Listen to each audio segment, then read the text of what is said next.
One of the biggest hassles that our families have is homework. And they're often, I call them the homework battles. There are some people who will say you've got to be able to do so much in elementary school in order to do so much in high school, in order to do so much in college. I think that train of thought has nothing to do with real learning. That's just getting down the conveyor belt of education. So I think if you want to keep a student engaged and get them along that conveyor belt in a meaningful way, then you need to give them what they need. A teacher will make an assignment that she thinks should last 30 minutes, and by the time our kids get home and the medicine is worn off and they're reading and writing more slowly and processing more slowly, then it takes them an hour and a half. I mean, by 3 o'clock in the afternoon, their sugar levels are down, their energies are low. It's not a good time.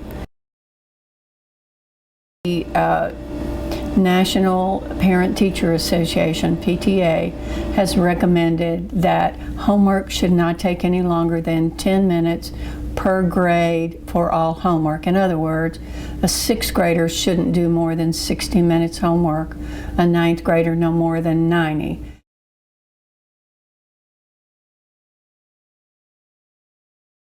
Usually the understanding for teachers is with math, you're going to do 20 problems, so that repetition will create understanding.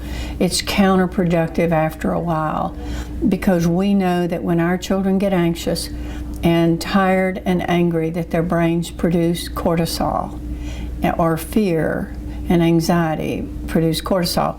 That blocks your ability to learn, and our children just shut down. They might get it right in the first 3, and then they start making mistakes because their attention has waned.